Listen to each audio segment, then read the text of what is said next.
بہت شکریہ ڈاکٹر صاحب. آپ لوگ ہمیشہ آپ کا ادارہ بڑے غیر روایتی موضوعات کے ساتھ پروگرامز ترتیب دیتا رہا ہے، اور یہ آج کی محفل بھی اسی سلسلے کی ایک کڑی ہے. میرا چونکہ تعلق شعبہ انگریزی سے ہے، اس لیے اگر اس میں کوئی الفاظ اس میں آ جائیں تو اس کو استعمار کا ترجمان نہ مجھے سمجھا جائے، ہے نا؟ اسے ہم استعمار کا اثر سمجھیں گے. ٹھیک ہے. میرے خیال کے مطابق ہمارا ہر تصور کے بارے میں، زبان ہو، لباس ہو، یا ہمارے دوسرے تصورات ہیں، ہمارے دو طرح کے اپنے ایک تاثر ہمارا ہے. فوراً یہ ہوتا ہے کہ یہ نظریاتی یا ثقافتی. مثال کے طور پر اردو لیجئے یا لباس لیجئے. لباس کے بارے میں ہمارے دو تصورات ہیں، نظریاتی تصور اور ثقافتی تصور. اسی طرح زبان کے بارے میں کہ زبان اردو کے بارے میں ہمارا نظریاتی تصور ہے. اپنی زبان کے بارے میں، اپنی فیملی کے بارے میں، ہر چیز نظریاتی. جہاں پر کٹر پن آ جاتا ہے، جہاں پر آپ نے پرنسپلز، اپنے جو اصول ہوتے ہیں وہ واضح ہیں، اور آپ اپنی ٹھوس قسم کی شناخت جو ہے قائم کرنے میں، آپ یعنی اس کی ترویج کرنے میں اور ان اصولوں پہ ڈٹے ہوئے ہیں، یہ ایک نظریاتی رویہ ہوتا ہے. ثقافتی یہ ہے کہ کوئی بھی ثقافت کبھی بھی وہ ٹھوس یا اس میں کوئی آمیرانہ کوئی اس میں کوئی نہ لفظ ہوتا ہے، نہ کوئی اس میں بیان ہوتا ہے. ثقافت ہمیشہ تنوع پر قائم ہوتی ہے. آپ ایک چھوٹی سی اگزامپل دیتا ہوں. آپ ٹیکسلا کی میوزیم میں جائیں اور وہاں پر جو بدھ مت کی جو مورتیاں پڑی ہوئی ہیں، وہاں پر جو سٹیچوز پڑے ہوئے ہیں، ان کے ڈریسز، ان کے جو لباس ہیں وہ مختلف ہیں. جب وہ یونانی آتے ہیں تو اس کے لباس، ناک جو ہے وہ ترچھی ہو جاتی ہے، اور لباس بھی، اور جو کمرے ہیں ان کی تصویر جو پلرز آ جاتے ہیں. جو یہاں کی نمائندگی، یہ جو کلچر ہے، یہ جو آرکیٹیکٹ ہے، مقامی جو آرکیٹیکٹ ہے، اس کی طرز تعمیر ہے، اس کی نمائندگی یا اس کا ترجمہ نہیں بنتا. اس کا مطلب یہ ہوتا ہے کہ جب کوئی پاورفل سٹرکچر، یعنی کوئی پاورفل ساخت ایک وسیع کینوس میں مختلف ساختوں سے ٹکراتی ہے، تصادم کی صورت پیدا ہوتی ہے، تو ظاہر ہے ایک نے ون کرنا ہے. اور اس ون لوز میں صرف پورا ون نہیں ہوتا، کہیں پہ لوز بھی ہوتا ہے، کہیں پہ آپ نے یعنی لین دین ہوتا ہے، ایک معاملہ ہوتا ہے، یک طرفہ نہیں ہوتا، یہ دو طرفہ ہوتا ہے. اس میں کچھ چیزیں ہم لے لیتے ہیں، کچھ لوگ کچھ چیزیں جو ہے نا وہ پاورفل جو سٹرکچر ہے، ساخت ہے، وہ لے لیتی ہے. اسی طرح جو ثقافتیں ہیں، یعنی شادیاں تک یہاں ہو جاتی ہیں. کیا یہاں پر منگول نہیں بسے؟ کیا یہاں پر عرب نہیں بسے؟ کیا یہاں پر فارسی نہیں بسے؟ تو کیا وہ اپنی اگر نظریاتی ٹھوس کٹر ساخت کے ساتھ رہتے تو کیا ان کا سروائیول آسان تھا؟ بہت مشکل تھا. انہوں نے لین دین ہوا، انہوں نے کو ایگزسٹنس کے لیے انہوں نے بہت سارے کمپرومائزز کیے. ثقافتوں میں بہت زیادہ کمپرومائزز ہوتے ہیں. میرا خیال ہے کہ جو اردو اس وقت بولی جاتی، جو ہمارے ہاں پاکستان کی اردو ہے، یہ آپ لوگوں سے معذرت کے ساتھ یہ اردش ہے، اور میرا خیال ہے یہ ایک تھرڈ سپیس ہے. میں آپ سے واضح کر دیجوں کہ کہا یہ جاتا ہے کہ تھرڈ سپیس اس وقت سکہ رائج الوقت ہے. یعنی تھرڈ سپیس جو تیسرا ایک مکان ہے، وہ یہ ہے کہ کچھ چیزیں آپ کی، کچھ ہماری، اسی سے مل کر عالمگیریت بنتی ہے، اسی سے مل کر آپ بین المتونیت بن رہی ہے، اسی سے مل کر تمام چیزیں اب جو نا تھرڈ سپیس میں سمجھی جا رہی ہیں. جو کسی ایک کا، یعنی جو یک طرفگی تھی یا یک طرفیت جو تھی، اس کو لوگ پسند نہیں کر رہے، کیونکہ وہاں پر نظریاتی ٹھوس کٹر پن آ جاتا ہے.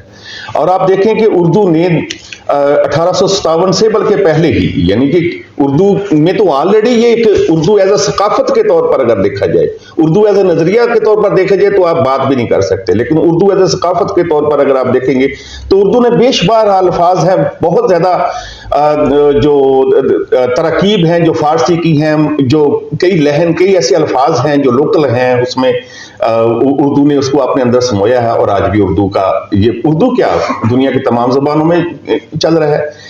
میرے خیال کے مطابق اگر تو عالمگیریت میں ہم نے سٹے کرنا ہے، یعنی یہ پھر بڑا بیان ہوگا، لوگ کہیں گے دیکھیں چائنا بھی کر رہا ہے، جاپان بھی کر رہا ہے، لیکن کیا چائنا اور جاپان میں والے جب پاکستان آتے ہیں تو وہ چائنیز میں گفتگو کرتے ہیں؟ میرا خیال ہے کہ وہ انگریزی کا ہی سہارا لے رہے ہیں. تو ہماری جامعات میں اس وقت آپ دیکھ لیں کہ ہماری جامعات میں جتنے طالب علم آ رہے ہیں، اور کتنے ہیں، سینکڑوں کے حساب سے طالب علم ہیں، تو سارے کے سارے انگریزی پڑھ رہے ہیں. آخر چائنا انگریزی پڑھانے کے لیے بچہ ادھر کیوں پاکستان میں بھیج رہے ہیں؟ سوال یہ ہے. یا ڈاکٹر صاحب وہاں پر جا کے اردو سکھاتے رہے ہیں چائنیز کو، تو وہ اردو کیوں سیکھنے چاہیں؟ اگر وہ سارا کچھ اپنی ہی زبان میں ممکن تھا تو یہ پھر کیا، یہ کون سی شکل ہے پھر؟ یہ ایک تھرڈ سپیس ہے. اس میں ہم نے انگریزی، کیونکہ انگریزی جب پاکستان میں آتی ہے تو اپنے ساتھ بہت بڑا ایک علمی اور فکری اور ایک تنوع ایک لے کے آتی ہے. اور جب وہ ہم مقامی زبانوں میں ترجمہ کرتے ہیں یا وہ جو ٹرمینالوجی، جو اصطلاحات ہیں جب وہ استعمال ہوتی ہیں، تو میرا خیال ہے کہ ہمارا نہ صرف ہماری فکر بلکہ ہمارا تخیل بھی وسیع ہوتا ہے. اس کی ایک ایگزامپل آپ کو دیتا ہوں کہ مثال کے طور پر ایک بندہ ہے جس نے کوئی تراجم نہیں پڑھے، جس نے کافکا نہیں پڑھا، بورخیز نہیں پڑھا، جیمز جویس نہیں پڑھا، یعنی نہیں پڑھا. اور ایک وہ آدمی ہے نا، ایک وہ آدمی ہے جس نے جو اچھا افسانہ، اچھا ناول پڑھا، اس کی اسلوب، اس کی زبان در و بست اس نے پڑھے ہیں. میرا خیال ہے کہ اس کی ترکیب نحوی میں بھی فرق آ جاتا ہے، اس کی سوچ میں، اس کے کرداروں کی نفسیات میں فرق پڑ جاتا ہے. تو بہت، یعنی یہ لفظ میں نے نفسیات استعمال کیا ہے، کیا لفظ نفسیات لوکل تو نہیں نا، یہ تو ترجمہ ہے. تو یعنی بہت سارے ایسی چیزیں ہیں جس سے ہماری تخیل، ہمارا تحیر، یعنی ہمارا تحیر بھی وسیع ہو جاتا ہے. بس ایک اور ایگزامپل دیتا ہوں کہ یہ جو تخیل اور تحیر جو طلسم ہوش ربا کا ہے نا، اور اس سے پہلے داستان امیر حمزہ کا ہے. تو داستان امیر حمزہ کا تخیل اور تحیر بنانے کے لیے پھر ہمیں عرب و فارس کلچر میں جانا پڑا، یعنی مقامی تو پھر وہ نہیں. تو یعنی ہم اور اس میں بہت ساری ایسی چیزیں ہیں جو لوکل ہیں، جو جادوگروں کی اور جادوگروں کی جو کہانیاں ہیں، جو ان کے لباس ہے، وضاقت ہے. تو اس تحیر کے لیے، اس طلسم کو پورے کا پورا ساخت اس کی کو قائم کرنے کے لیے اس دور کے مصنفین کو ادھر ادھر کے کلچر سے، ثقافتوں سے چیزیں لینی پڑی، اور انہوں نے اشیاء جتنی بھی جزیات نگاری ہے اس میں شامل کر کے اس کا کینوس جو ہے نا وہ بڑا وسیع کر دیا. اور اس لیے وہ اتنی بڑی داستان ہمارے سامنے. ورنہ ایک داستان پڑھ کے بندہ کہتا ہے یار یہ تو ریسائکلنگ ہے، پچھلی بھی کہانی وہی تھی. اس تخیل اور تحیر کی وجہ سے تقریباً 48,000 صفحات صرف داستان امیر حمزہ پر لکھے گئے ہیں. تو وہ اگر تخیل و تحیر قائم نہ رہتا اور وہ کن لوازمات پر قائم ہے، یہ ہمیں دیکھنے کی ضرورت ہے. تو وہ کسی ایک لوکیل میں نہیں ہو سکتا، اس کی سیٹنگ بدلنی پڑتی ہے، اس میں بہت زیادہ کرداروں کا تنوع لانا پڑتا ہے، خیالات کا، اسلوب کا تنوع لانا پڑتا ہے، تب جا کے جو ہے نا وہ فکری سطح پہ آپ کوئی چیز بڑی پیش کر سکتے ہیں. اس وقت جو اگر میں یہ کہوں نا کہ اردش بولی جا رہی ہے، اردش ایک تھرڈ سپیس ہے. یہ صرف تھرڈ سپیس ہی نہیں ہے، بات یہ ہے کہ ہر وہ چیز جو گلیمر ہے سروائیو آج میں اس نے کرنا ہے. مثال کے طور پر کسی دور میں ہم کہانی میں رہتے تھے، آج کہانی کی نوعیت بدل گئی، آج وہ میڈیا آ گیا ہے ہمارے پاس. کیونکہ جو موڈز آف، یعنی ذرائع پیداوار ہیں آپ کے دور کے، جو ٹولز آف پروڈکشن ہے، جو means of modes of production ہے، وہ اگر آپ صحیح استعمال کرتے ہیں اور اگر آپ اس کو سمجھتے ہیں، ان ٹولز کو، موڈز کو، تو پھر تو سروائیول مشکل ہے.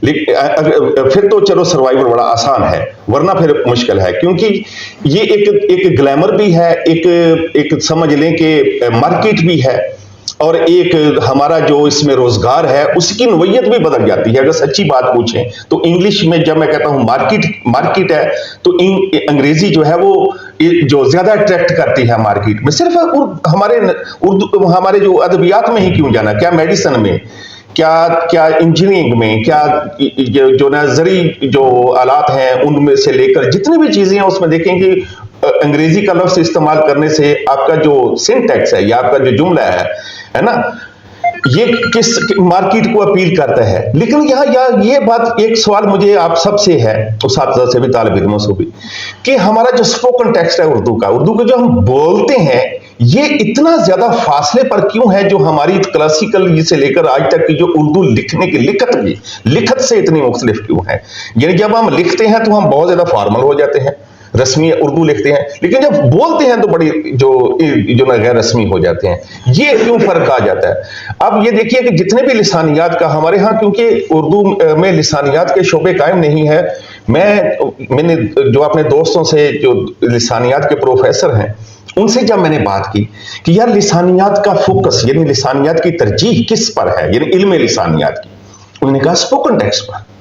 لیکن عجیب بات ہے کہ اردو روایت میں جب ہم لسانیات کی بات کرتے ہیں تو وہ غالب کے خطوط کے اندر جو لسانی تراکید یا جو دوسرے ہیں، یعنی یہ عام طور پر نہیں، لیکن کچھ لوگ ہمیں یعنی وہاں سے مثال دینا شروع کر دیتے ہیں اور پھر کہتے ہیں کہ یہ لفظ. اچھا، تیسری بات جو میں آپ سے بات کرنا چاہتا ہوں، ہم نا ڈائیکرونیکلی سوچتے ہیں. ہمارا ناول یعنی تاریخی ارتقائی، تاریخی نا یعنی ہم افقی طور پر ہم جو نا وہ نہیں، عمودی ہماری یعنی کہ ڈائیکرونیکلی ہم سوچتے ہیں. ہم نا یعنی ورٹیکلی ہم سوچتے ہیں، ہم ہاریزنٹلی نہیں سوچ رہے نا. جب بھی ہم زبان کی، میں کسی بھی جو نا وہ ہمارا جو نا یہ خوش قسمتی سے یا بد قسمتی سے اگر کسی سے میں پوچھتا ہوں کہ اردو کا تصور زبان کا کیا ہے، اس نے لامحالہ لکھنؤ سے یا دلی سے یا فورٹ ولیم کالج سے شروع کرنا ہے. میرا تقاضا یہ ہے کہ اردو کی کرنٹ سچویشن یہ کیا ہے، اردو یعنی کہ سنکرونک سٹڈی اردو کی یہ کب ہوگی، اور وہ بھی سپوکن ٹیکسٹ کی، یعنی کہ اے ہسٹوریکل یعنی آج کے دور کی اردو، اور وہ بھی سپوکن ٹیکسٹ کی. یہ مطالعات ہمارے پاس کب آئیں گے؟